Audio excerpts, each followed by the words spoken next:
Hello, Cryptolings and YouTubers. Welcome to another episode of Crypto Current. I'm your host, Crypto Rick. So today we've got a very special guest all the way from the USA. We have Molly Elmore. Thanks for coming on the show, Molly. Thank you for having me, Crypto Rick. I'm very excited to be here. Excellent. So I guess we're in November. We're a couple of days away from ISO20022. What do you think exactly is going to happen? While I would love it to be a dramatic event that feels like something, I do have a feeling it might happen more behind the scenes and be less evident to people who don't work at a bank. I imagine if you work in a bank and you're actually processing cross-border payments, there's been some sort of change to your process and how you do that. But as far as us as users, retail consumers, I don't know if we will notice a change. The interesting element will be whether this increases demand for some of the business services, something like ODL, Ripple's product, which increases demand for their token, the token they use in that product, XRP, which drives up the price. So I think that would be a cool outcome, but it might also take a few minutes, days, weeks for that to happen versus a dramatic flip the switch type moment. I noted that recently CommBank, which is the largest bank in Australia, is going live.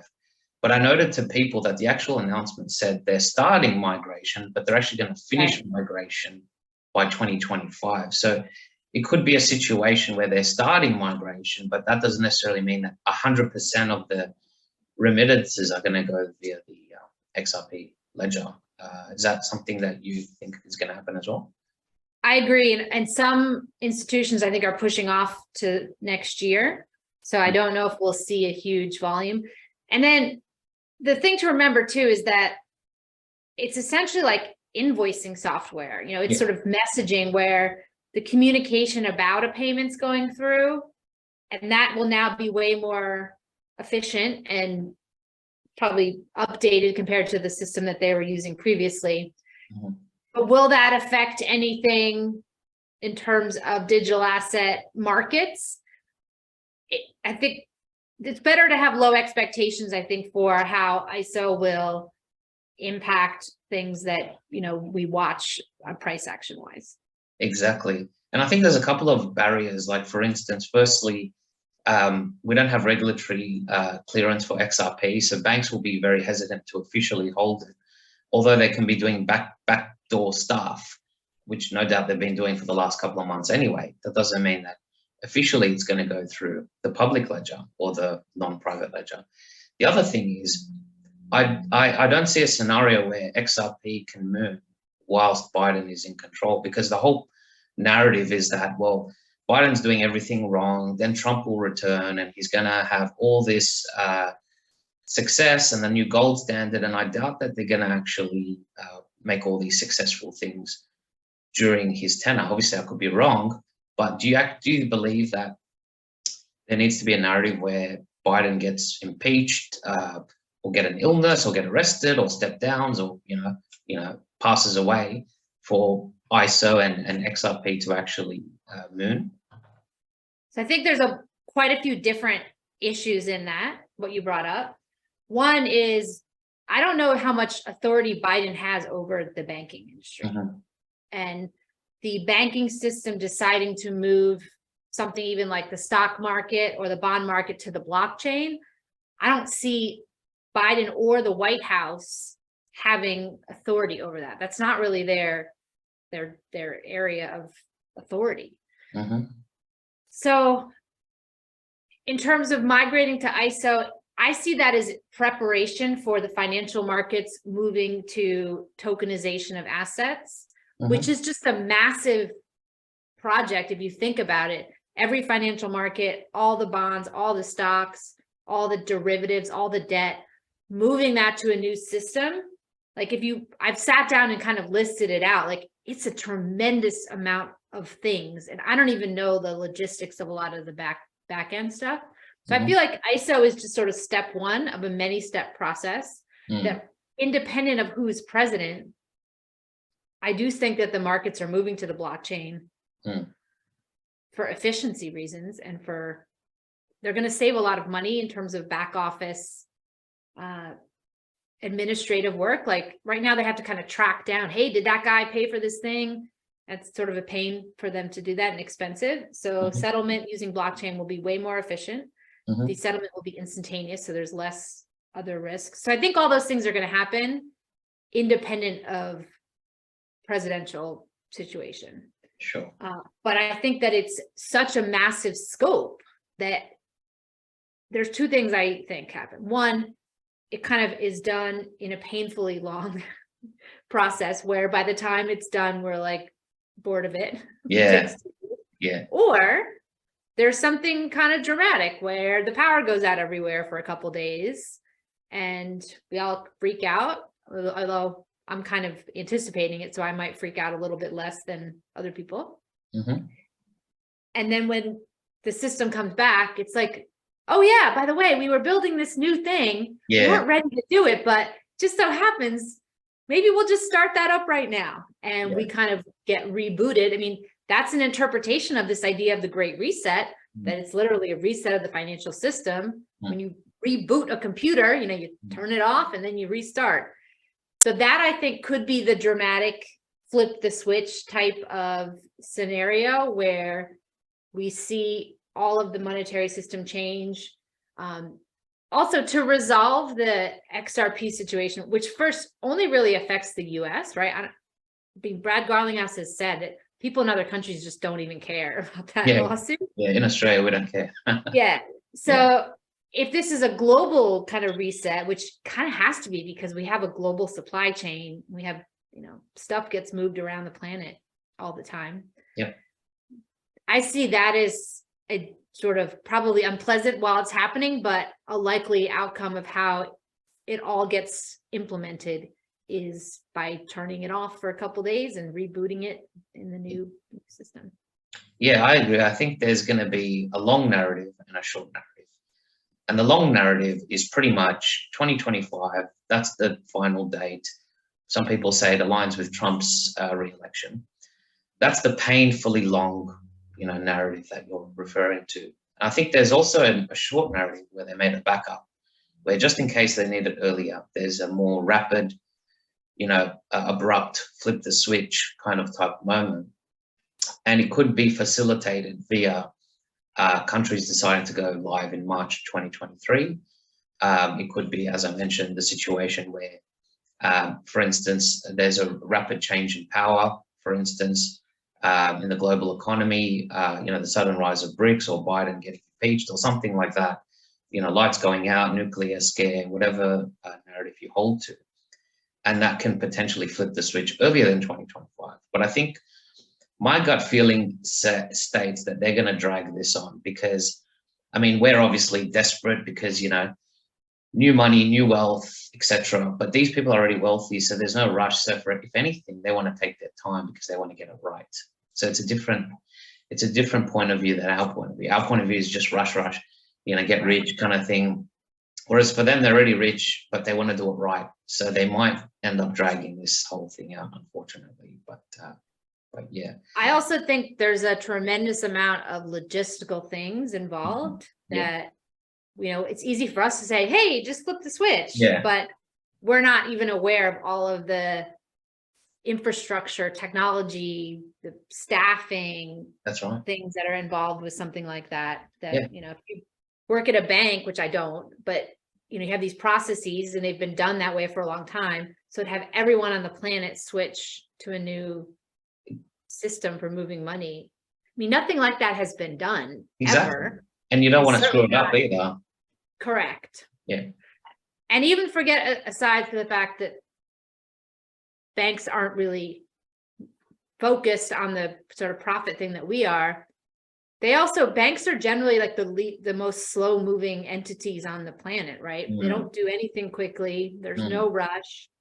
They're extremely risk averse in terms of implementing new tech. They're hardly early adopters, right, for new technology solutions. So I can see your point that it could be dragged out simply because there's just a lot of red tape and bureaucracy in banks as well. Okay. Now, the next topic I want to talk about is the buyback. And I know you went on the Zach Rector show and you discussed this at length, but I want to discuss a different point of view. Okay. So my theory, actually, I won't say it's okay. I'll say it's my theory, but you just engage with the theory. Don't worry about if it's my theory or not. There's a theory that John Deaton was deliberately placed there by the military-industrial complex as a psy-op, someone to facilitate a formal buyback. So we know John Deaton is a former second lieutenant who was a former, I think, Marine. He was formerly, I guess what I'm trying to say is he's military-industrial, right? And suddenly this unelected person comes claiming that he represents XRP holders, requires people to sign up with their details to identify themselves as XRP holders. People say, oh, he's just a righteous savior, just some random firm steps up to represent XRP holders. But there's a bit of spurious things. For instance, some people claim that the settlement already happened last year, right? October 2020. I think even Mel, the guy that you were discussing in an interview, apparently it's already done and dusted. They've already had their Ripple yacht parties. They've been sipping champagne, laughing, smiling, blah, blah, blah. But John Deaton continues to pretend like there's a court case. Do you think John Deaton will be the person to facilitate a buyback?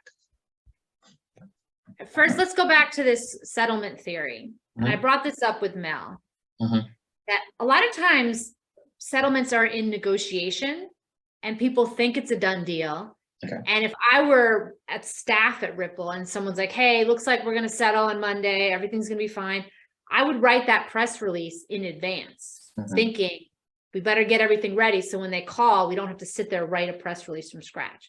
And I might even schedule it in some software to go out automatically at 9 a.m. And it goes out. And then all of a sudden I get a call, hey, the settlement's off, didn't work out. And they're like, oh, crap, we better take that down. That's why it's very difficult to find. And whomever, Emily or whatever, Mel had found it in a Wayback Machine, that just because a press release was issued, it doesn't mean that there was a settlement. It means that they had thought there would be a settlement. But the same thing happened like a week ago or this week, right? With this reporter on Fox and Maria Bartoloma or whatever on Fox, I guess, interviewing this Natalie Bitcoin woman about this settlement rumor, and everyone was all in a tizzy. And then David Schwartz has a kind of cryptic parable tweet thread about this deal that fell through at the last minute over the weekend. So my takeaway was, wow, this is now the second time publicly they thought they had a deal, didn't work out at the last minute. Somebody anticipated this deal and was either leaking or was just a blabbermouth.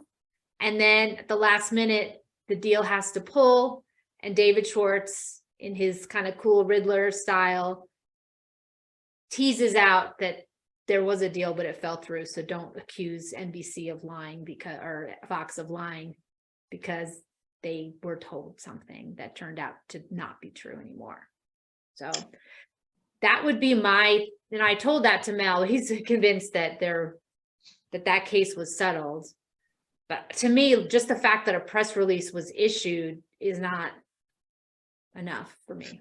Actually, that's a good theory. So you're saying that a settlement was penned, but that doesn't mean the settlement formally went through. It's a negotiation, right? A negotiation, hey, you and I are negotiating a deal. We think we're good, but a deal is not a deal until it's signed. Okay. We're going to go in and we're going to sign it. And then in David Schwartz's parable thing, at the last minute, they threw in some kind of deal-breaking condition. See, this is what, yeah. Okay, so talking about these riddlers, you've got Bubba Cugs, you've got Mr. Pool, you've got BG123. Do you think that these are psy-ops, insiders that are just trying to weaken, resolve, possibly confuse?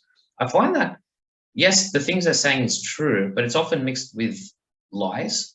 And I think that's the most dangerous type of lies is when you actually mix a substantial amount with the truth, kind of like a drop of poison in water. So for an example, Bubba Cugs argues that,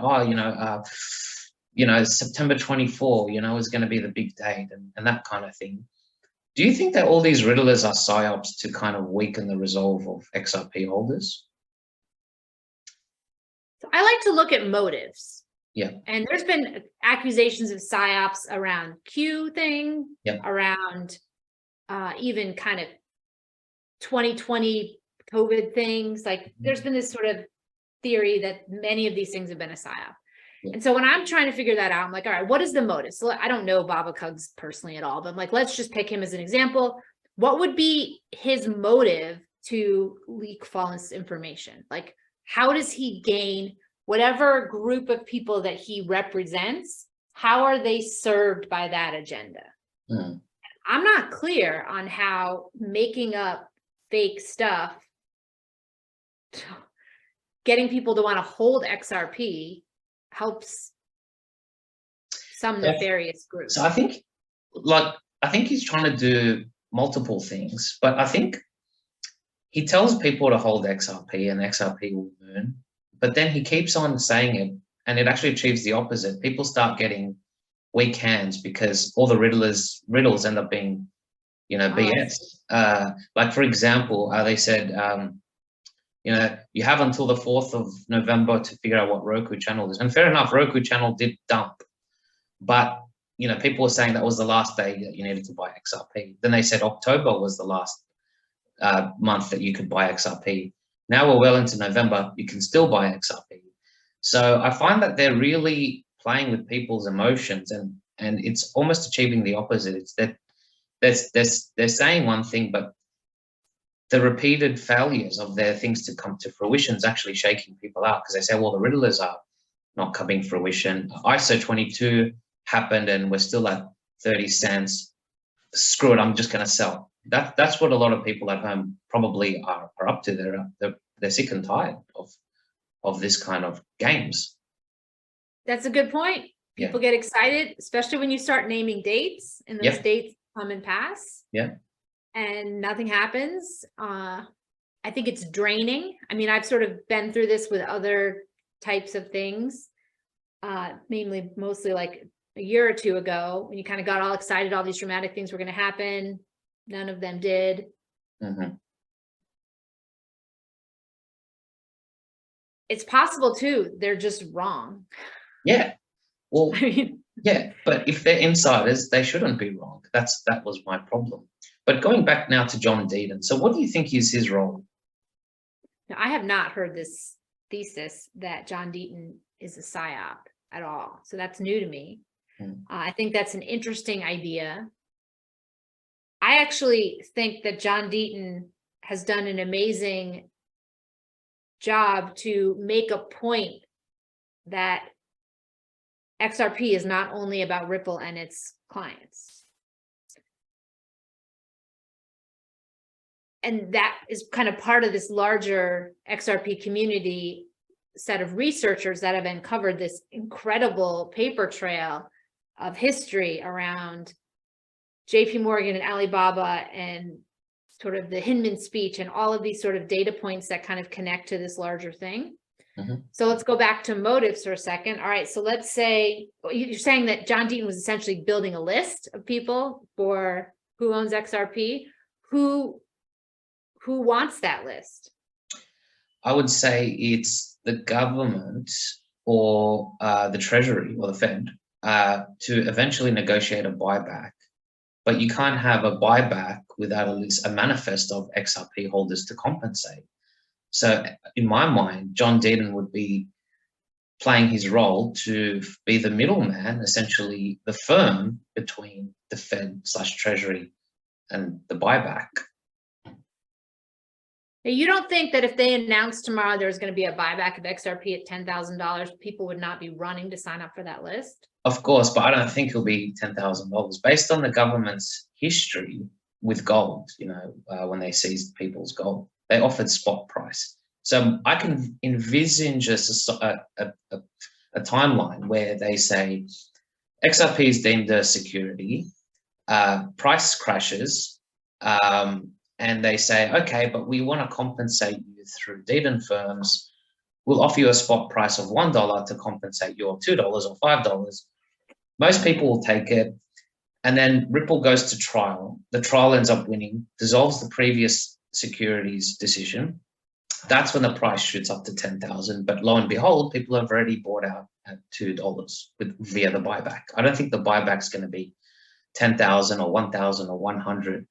If a buyback is offered, it's going to be dirt cheap, because that's how the government rolls. They're very dirty like that. Agreed. And the other question comes back that what government are we talking about? The US government? I mean, a lot of XRP holders are not in the US. So is the US government going to buy non-Americans who hold? Like, look, I'm not sure, but it probably will be starting with America first, because I mean, the court case is an American court case. So the buyback may only be, I mean, if we look at the buyback that occurred with gold, that was only in America, if I'm not mistaken. I mean, correct. So based on that logic, it would just be Americans that are offered the buyback. But that is partly due to the fact that the US government was offering, they had a currency that was backed by gold, and they were offering other countries a way to redeem US dollars for gold. Mm-hmm. I mean, that was a shady thing, I think, when they did it. It was not in the interests of citizens at all.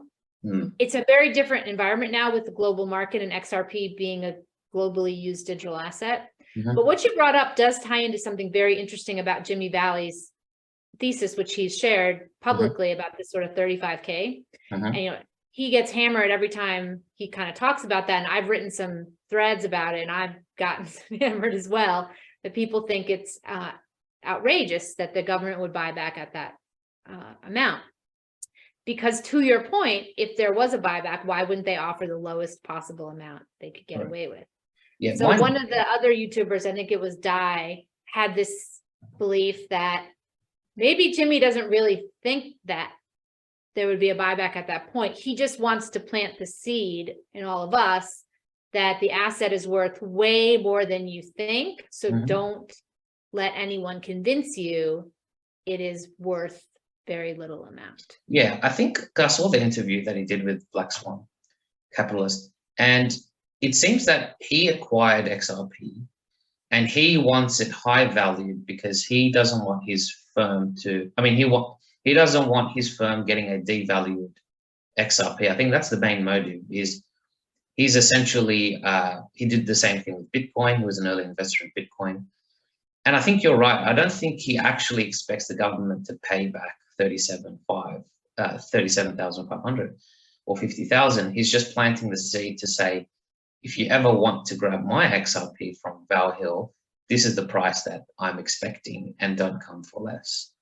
And so I think based on that, he kind of did the world a service. But yeah, I think you're right. I don't think the government's going to pay that much for buyback. I think when I think of buyback, I think the dirt cheap price just to settle, and most people will possibly take that in America, right? I mean, okay. So there's also this other idea that I think Jimmy brought up for all of us, which was stop thinking about the current market cap of crypto. Yeah. It's just like an irrelevant, not useful exercise. Instead, if you were to try to conceptualize all of the value in the world, which is really, I've kind of tried to do this, it's insane. You're talking about all real estate, all money, all gold, all diamonds, all even energy, and you tried to kind of come up with a total about how much are all the assets in the world worth, and if we're going to digitize or tokenize all the money, and you had to divide that by 100 billion to kind of say that XRP could theoretically be used to move all the money, that 35K is not a high number. Of course, I think it's a minimal number, because he actually cited 20 quadrillion because there's unaccounted money, there's unaccounted debt, as you mentioned, unaccounted commodities. All those things are not factored in. And people say that 2 quadrillion is a benchmark amount. And so, and I agree, market cap will increase because we don't have the mass utilization that we do now. So they're comparing apples and oranges. So I didn't get into too much debates with these, non-player characters about the price of XRP because they just don't understand. And so I don't worry about myself with them because they're not with the flow. Jimmy Valley's not a dumb person to come up with these valuations. I think they're quite accurate. I think 50K is a minimum, to be honest with you. He stated something interesting. He stated that it might represent an ounce or gram of gold, which right now is only what, $800 or probably more. But he states the real value of gold, once the revaluation of commodities occur, might be something like $30,000 per gram or per ounce of gold. And it may not even be per ounce per gold. It could be per 2 ounce, 3 ounce, 4 ounce. We don't know. They might change the metric such that one XRP equals an amount of gold, which equals $50,000. Doesn't have to be neatly 1 ounce, 1 gram. Could be 2 grams, could be 3 grams. We don't know. Another thing to remember is that people have a hard time with, let's say the buyback was $50,000 US. Yeah. That sounds hard to believe because right now that's a lot of money. Yeah. Well, we're kind of in an inflation situation. And one of the theories floated around about how to solve the global debt problem is to hyperinflate the currency so that that debt isn't worth so much anymore. So we could wake up in a situation where $50,000 buys you what $500 buys today. And so it feels outrageous because we have a feeling about what 50K is worth now, but who knows if that would have the same amount of value, when the type this thing would happen. And I follow the BRICS nation currency situation pretty closely. And one interesting detail about that is that they're proposed to have a new currency that is kind of a basket of a variety of items, possibly 20 different inputs. And each of those things would get priced in gold. So just like what you just said, what if one XRP was worth a gram of gold? Right now, that's not that much money because gold is suppressed. If there was a free market for gold and gold went 10x, would that go up? The tricky thing that I get hung up on the logistics of that type of thing with XRP is how do you retroactively tie a digital asset to something like gold? It's easy to do that with a new currency because you're like, I'm issuing this new currency and I'm only issuing one thing for every gram of gold. But to do that for something that already exists, I don't know how you would do that because an entity would have to sort of manage that. I mean, this is where the buyback idea, somebody would have to go and buy back all the XRP and essentially like reissue it or something like now it's tied. I don't know how that would work. Why not just issue a new currency that's pegged to something and then you don't have to buy anything back? Exactly. I don't know how, this is not really your question, but it's been floated around for a while that, XRP is like this gold, this sort of rainbow currency idea. XLM is silver, XTC is copper, whatever. And there's other currencies that are tied to these precious metals. That sounds kind of neat to have their value be pegged to something, but you can't back it retroactively. And if you want to peg a currency to something else, some entity like a central bank has to fight if it goes off the peg, and they've got to go and spend loads of money to buy and sell it on a free market to take that value. I mean, that's what the Bank of Japan recently did. And the Terra team with Luna tried to do that. They tried to fight for their peg and lost. So maintaining a peg of something like XRP to a price of gold, that's not a simple task. And Ripple's made it clear, like, we don't own the XRP ledger. We just have our business and we use XRP. So if XRP were to be backed by an asset, who would fight for the peg? I don't know. Yeah. I think you're right. I think it almost has to be new currency backed with gold to whatever amount, and as they call XRP, is teleportable gold. So instant teleportable gold, and no more kind of printable money. So I now want to obviously shift to the most interesting part of the topic, which is XRP, XLM being galactic currencies. And I did watch your episode about, I guess, the symbology of Ripple, the Ripple symbol. Firstly, tell me, what do you think about the Ripple symbol? The Ripple symbol or the XRP symbol? Oh, sorry, XRP symbol, and maybe the Ripple symbol as well. But well, the Ripples, I think that has its own sort of symbolism with the sort of 3 elements of a trifecta type thing. But the XRP logo, the sort of as above, as below, that's one interpretation, but it also is just an X, and it's XRP. So sometimes I think people make logos that might have symbolism that relates to occult things without having any idea that they have done that. So interestingly, now, yeah, sorry, go on. I was going to say, in the case of Ripple and XRP, there's so many connections to symbolism and occult type references that I'm less likely to believe it was an accident in this case. Okay. Now, interestingly, there's a lot of reference to water. You have Ripple, you have swell, you've got obviously people saying, watch the water, blah, blah, blah. I think on Time magazine, they had Donald Trump swimming in water. Could the, so above and so below be referencing to water above, water below? Do you think Ripple has some sort of water connotation to it? Yes. Have I figured out exactly what that means? No. I mean, that's sort of one of the fun but frustrating things about this sort of Riddler idea, is that, it's hard to get to a point where you're like, I got it. Yeah. Now, all right, my theory is a little bit better than yesterday's theory.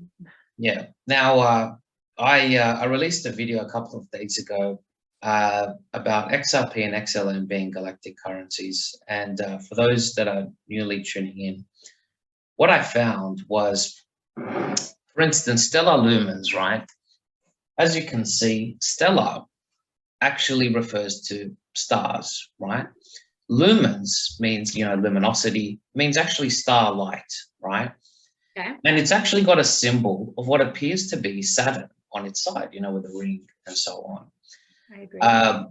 Similarly with constellation DAG, constellation makes reference to stars. The wallet is called Stargazer. And previously, we were under the impression that, we're just overlooking into it. But Jed McCaleb hired former NASA and space engineers. He initially designed stellar lumens, it appears, to be some sort of space remittance system. And I personally believe that XRP and XLM will not just be cross-border remittances, but cross-planetary and even cross-galactic remittances, simply because space is undergoing commercialization now. It's not something, whether you hold space to be space or, low Earth orbit, doesn't really matter. The point is, there needs to be some sort of offline communication to pay people who might be working in space. So as an example, you've got someone who's working on an asteroid, let's say mining all these minerals. Let's say he's there for 1 year. There could be a possibility whereby, you can actually pay them with Ripple and Stellar, and that goes straight to their mobile phone. And I thought this was ridiculous, but if you actually look at Ripple's advertisements, they actually have an astronaut in space looking at his phone saying, yep, I got it, and I got the payment. And they are actually making a lot of references to space. So my question is, do you think that there's an upcoming space economy? And do you think XRP and XLM will feature as, and Constellation DAG will feature as space remittances? So I've recently come to the conclusion there's a whole lot going on that we don't know about And that likely includes stuff going on in space that almost seems like kind of crazy when you talk about it, because we've just been so conditioned to believe that the world is the way that it is. Mm-hmm. But I've recently very much expanded my viewpoint that a lot more things are likely. And if space travel were to come fairly soon, the point you just made, well, people got jobs to do. People have to exchange value. And how are you going to do that? Well, let's just even say that was possible. Why not start preparing the infrastructure for cross-planetary? Exactly. Exactly. Yeah. The only thing that I get antsy, like I'm more antsy about that than I am about the price of XRP. Like, all right, how do I get to find out about going and getting a job on Mars? Like, that sounds really cool. Well, I think at the moment it's very hush-hush. I don't think regular people will go to space initially. But I do see a situation maybe 10, 15, 20 years now where, they are starting to offer jobs, even basic jobs. So loading and unloading luggage, being the receptionist, if you will, for, landing. I think it would just be basic. It could even be low Earth orbit stuff. I'm not necessarily talking about Mars or whatever. It could just be almost like the Hindenburg. You've got this inflatable thing that's high in the sky, panoramic view. You can sleep overnight, and if you're always up there, and you want to buy a drink, how are you going to do that? You will need to use some sort of offline technology, and I think that's the grand scheme of what Jed McCaleb was actually trying to do, because we know Jed McCaleb and this whole project. David Schwartz makes references to other planets using XRP. We see innumerable references to space and space remittance. It's possible the NSA was trying to create a technology which can be used effectively in space. I agree. Mm. And yeah. It would be kind of cool if we could get some confirmation on some of those things. Mm. I think that's part of what the process we're going through now is, sort of almost like an act of faith or trust that you might not get the literal confirmation that would make that feel a little bit more real. Mm-hmm. But I spent quite a bit of time recently digging into the vast J. McCaleb's space station project. And if you even just put basic kind of logic in place, and let's just assume that he's not lying in the interviews he gives. I mean, he's flat out hiring a huge group of people to build a space station. Mm. Why would you do that? Why would you blow your fortune if that wasn't a real thing that was going to happen in your lifetime? Exactly. This is what's bothering me, is that we have Jed McCaleb doing all this space stuff. We have him deliberately naming Stellar as, stellar lumen, starlight, with a symbol of Saturn, with advertisements about, Ripple and, in space remittance. I truly think this is what's going on, is that XRP has a bigger vision here, and cross-border is just the appetizer, if you will, to get you through the door. But besides, digitalizing, the entire futures and margin commodities trading, which is a quadrillion-dollar market, they're also trying to monetize space. And that, anyways, I guess we'll have to see what's going on there. And one thing that always kind of got me hung up on people that are so passionate that like XRP is the sort of chosen one. My first question is, chosen by who? Yeah. Like, there's a lot of people who could be doing the choosing. Who are we talking about here? Mm-hmm. And it kind of ties into the fact that like humans have miraculously discovered certain types of technology that seem to be like a massive leap forward. The internet, for example, even fiber optic technology. And let's sort of say that XRP could be something like that. Mm-hmm. And that sort of is why there isn't sort of this belief, well, if XRP is good, well, why doesn't somebody just build a better one? Like, why isn't that going to be part of a process where, you know, the first cell phone that came out sucks compared to what we have now. Imagine if you had said that's going to be the cell phone everyone uses for 100 years, that technology immediately became obsolete. But people don't have that belief about XRP. There isn't this thesis that, like, you know, Bitcoin came first and then XRP was a better Bitcoin. What's going to be a better XRP?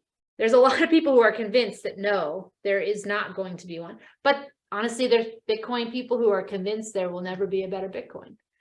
So let's go back to XRP and this galactic connection and the fact that humans have been, they've discovered sort of technology that exceeds what we had learned. Maybe somebody was like, hey, you know, we're getting kind of impatient here. Why don't, here's this technology. Can you use this so we can Well, pay that's what, other people? well, that's what I actually postulate, is whether XRP was actually back engineered rather than created, and same thing with Bitcoin. Some people state that, for instance, laser technology, all these other technologies, they were back engineered from previous technologies, so to speak. In other words, they were rediscovered, not discovered. But yes, going back to your point about XRP, yeah, there's this assumption that it's going to continue for 100 years unabated. Yeah, it's destined, it's been christened, that's it, it's done, nothing can replace it. Yeah, I'm not sure. I think it might last maybe 20, 30 years. No doubt, Ripple will have to continuously update the technology, and I think that's what's going to happen. It's not necessarily going to get replaced, but it's going to get updated internally. They probably have engineers who are constantly working to upgrade the nets and make sure that it's, you know, I mean, we have main nets that always undergo upgrades. You know, people are incorporating sharding and so on. So I wouldn't be surprised if XRP is still used for a long time, but it just continuously gets updated. Even if better technology is out there, they're likely going to copy that technology or have their own technology to update it and make it always up to date. We think about some basic internet technology, like, I'm not really a techie, but the basic SMTP protocol that's used to send email, right? Every email provider uses the same basic code to send an email through the internet. And that hasn't changed, right? I mean, there isn't like a better way to send email. So could XRP ledger, you know, that blockchain be kind of like email, where that is just a particular way to gain consensus about transactions that's fast, cheap, and scalable?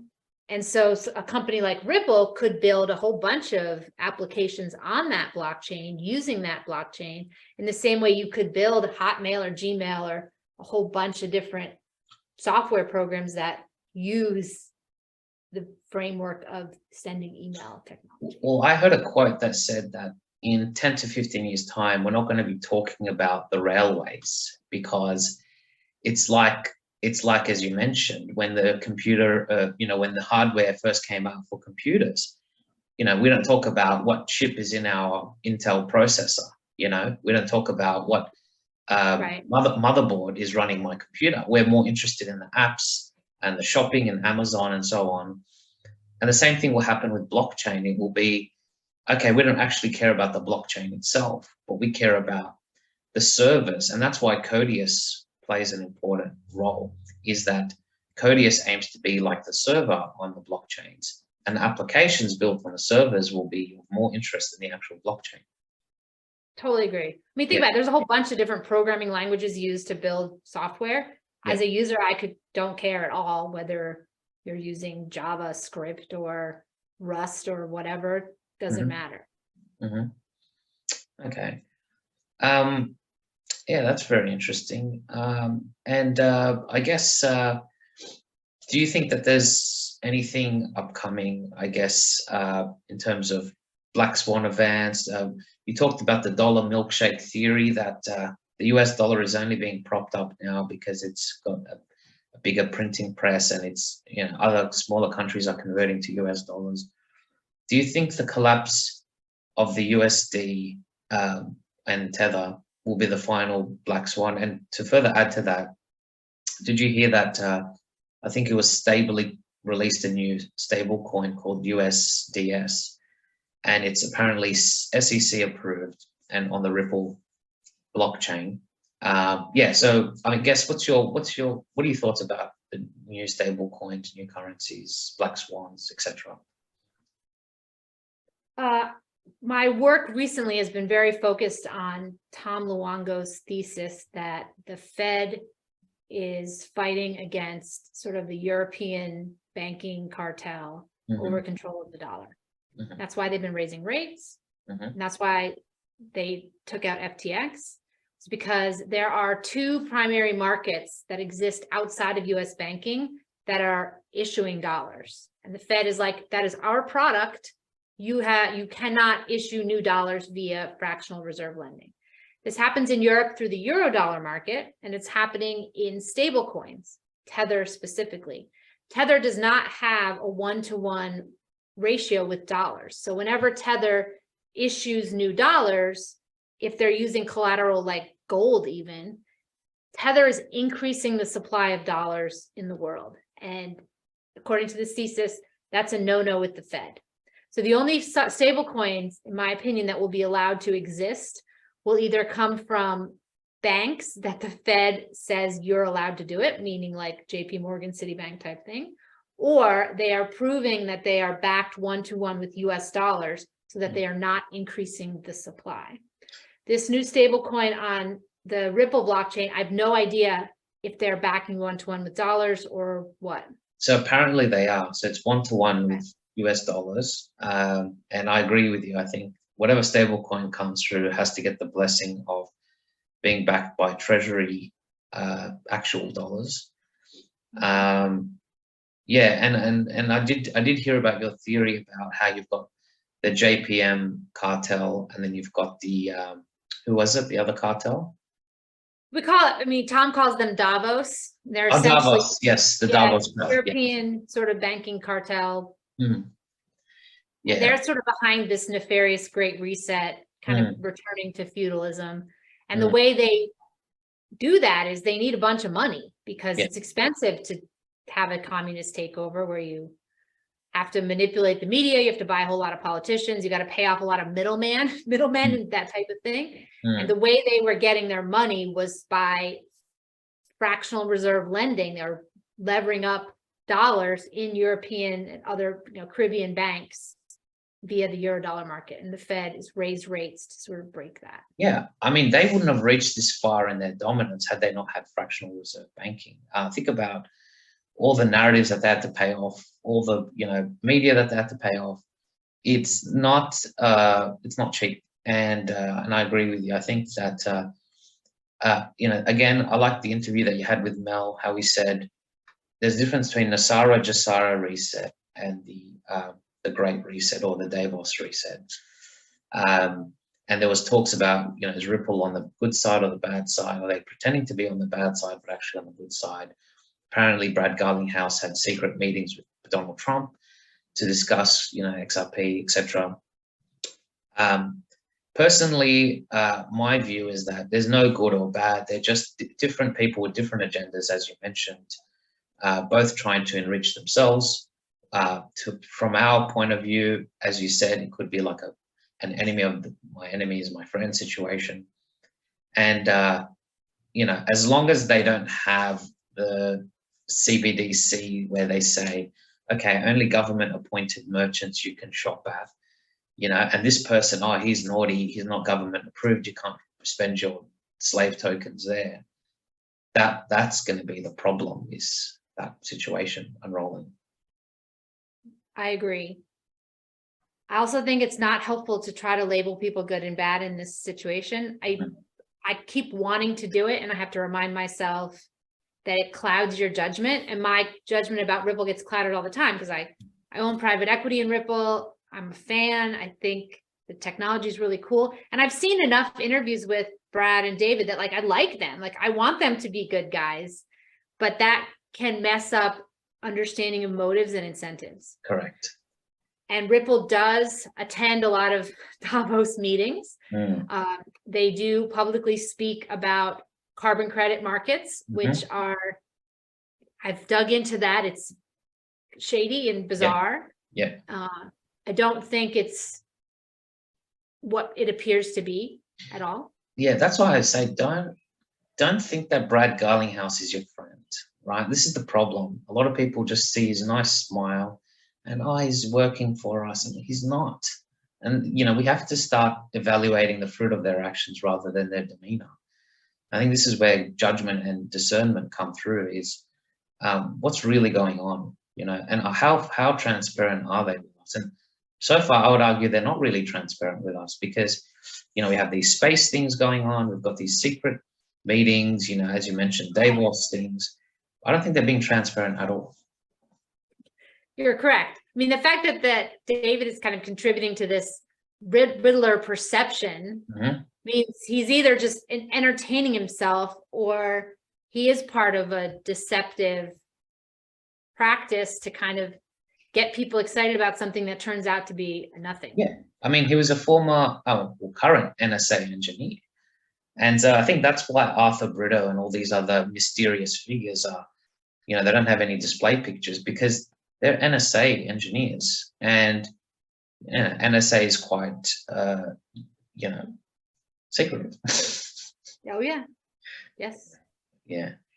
And also, I don't know the history because it's hard to find out, but I'm unclear about the connections between DARPA and the NSA. I'm sure they're like that. I have a feeling now I know there's rivalry, or I believe there's rivalry with the CIA and NSA. Look, they're all like turf warfare. Yeah, they're all, look, there is probably some turf war, but I think overall they do coordinate well. And I think each one has their niche. So DARPA would be more like niche technology. NSA would be basic, like cyber security technology. And, you know, and then obviously CIA is mainly for, you know, espionage and just like gathering intel. And I think they each have their own different agendas and viewpoints. But I think David Schwartz is probably, you know, implicated in those types of circles, as well as, you know, Jed and even Vitalik for that, you know, viewpoint. And I just don't think that they have enough clearance to tell us exactly what's going on. And we basically get fragments, like he's mentioned about XRP on other planets, you know, the walled garden, that kind of thing. And Stellar was actually nicknamed the secret Bitcoin project. So we know Bitcoin was created by the NSA to be the precursor for the CBDC and for eventual view of a galactic remittance. That then got upgraded to Stellar. So Stellar and XRP were like the Bitcoin 2.0s. But it's evident for anyone with eyes to see that this was created by the government. That's why they had to use Satoshi Nakamoto, because if people found out that it was created by the NSA for their own detriment, people would not agree to put their money into cryptocurrency. Totally agree. Yeah. The other thing I've often struggled with too is this feud between Jed McCaleb and Ripple. Yeah. And it's hard to find a lot of accounts about it. David Schwartz has spoken a bit about it publicly. And there's this article from years ago that's sort of like this tell-all expose, you may have read it, that is very unflattering to Jed, that he like had this girlfriend who he brought into the company and she was like a pain in the neck. And it's so like trashy that I'm like, I can't believe this extremely intelligent programmer who's now developed 2 world-class digital assets would act like this. So it's made me wonder, is this all a charade? It's a charade. It's a charade. I think the true reason why they separated is for legal reasons.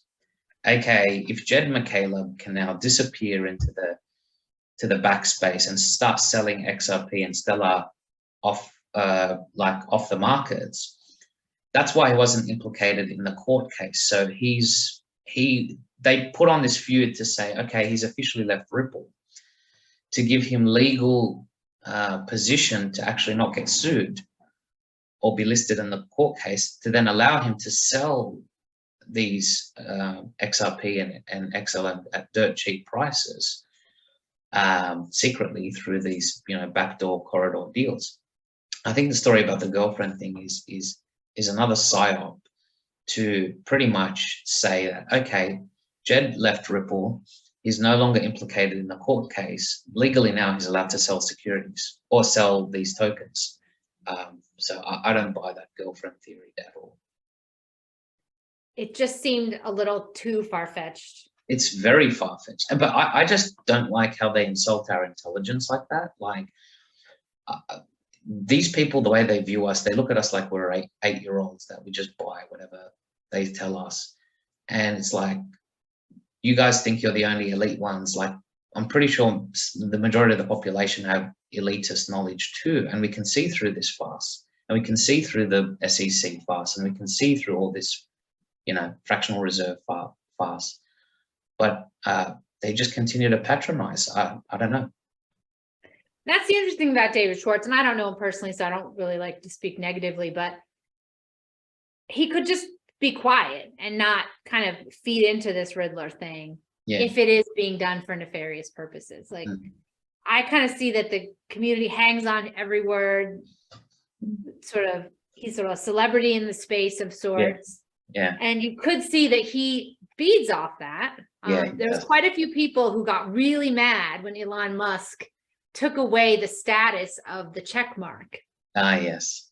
And he was one of those. I mean, you could tell he did not want to lose that status, that it was perceived that you had to earn this check mark. You had to be important enough, which was the whole reason why Elon Musk was like, I'm not doing this lords and serfs system anymore.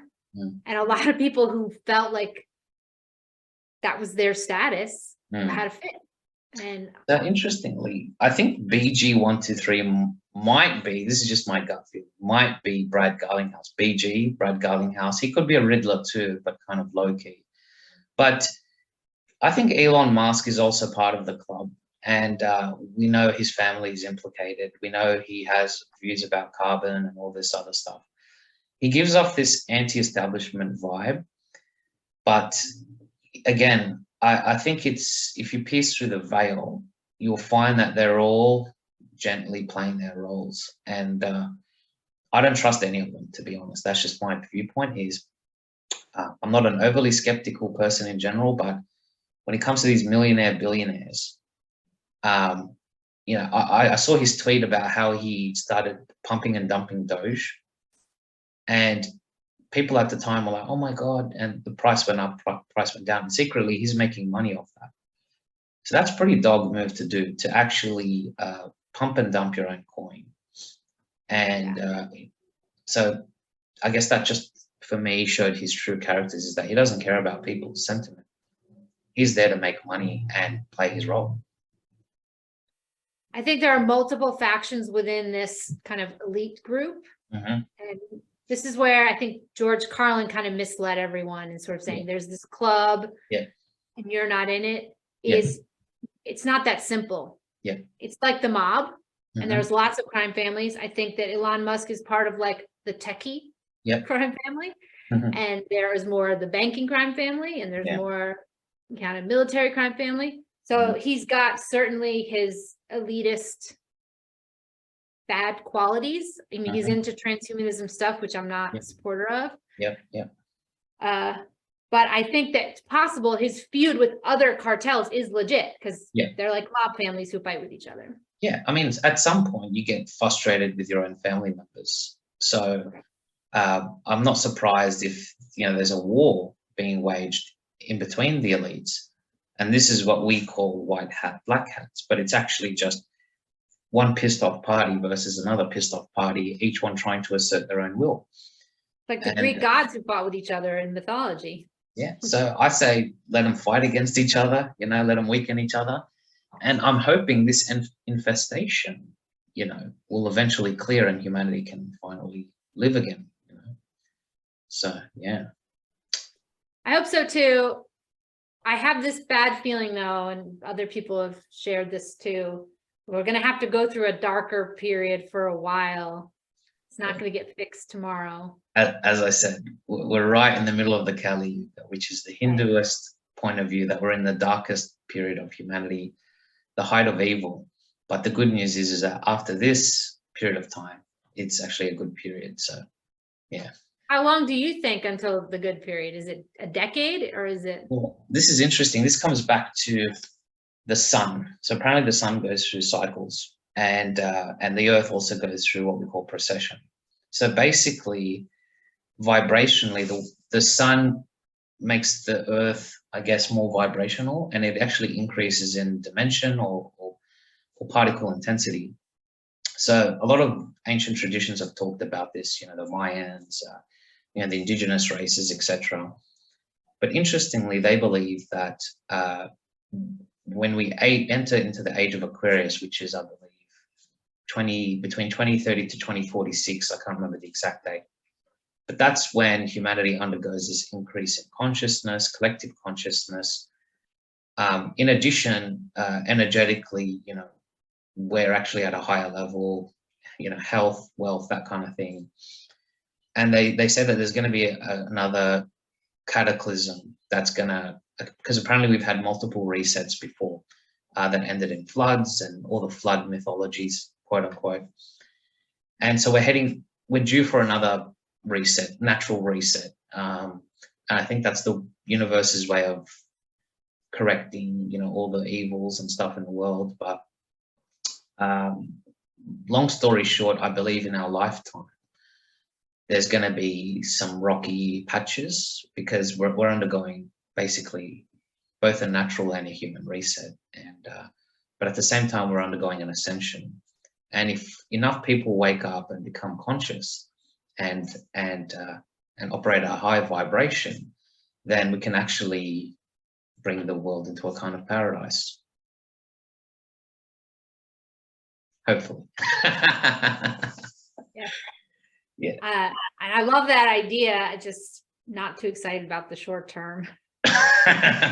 Yeah, short-term pain is coming, but yeah. I will appreciate the after part much more after.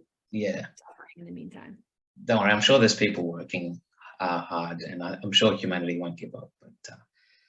But I guess we'll have to see. Is there any other comments that you wanted to say before we conclude? No, I do think this is a pretty exciting time to be alive, though, and to be witnessing this transition to a new monetary system, among other things. And that's kind of one of my areas of real focus, is I really want to figure out, what is this new monetary system we're moving to? How's it going to work? And nothing like that has happened, certainly in our lifetime. It's kind of neat that we get to be along for the ride at this point. It's our one chance to legally rob what do you call it? Uncle Sam. So the greatest wealth transfer in history, and it's a good time to be alive, I guess. It's like someone said, it's like we're sitting with the central bankers in 1913, just about to unleash the Federal Reserve, but this time we're on the table, and we're the bankers now, we're the feds now. Pretty cool. Yeah. Anyways, I really appreciate you, Molly, for coming on and sharing us your wisdom. Thanks again for joining. So there you go, guys. The interview with Molly Elmore. So there you go, guys. So you can check out Molly's details. Her YouTube is Clever Hummingbird. Her Twitter is Molly Elmore 22. And her website is 2stepsahead.locals.com. You can find it in the details below. Do make sure to check out our free Discord channel, free to join, censorship free. Do check out our merchandise store, plenty of XRP, Stellar, and other merchandise. Otherwise, stay safe, hold the coins. We're all going to make it in the end together. Let us surf and ride through the Kali Yuga together. And have a good day.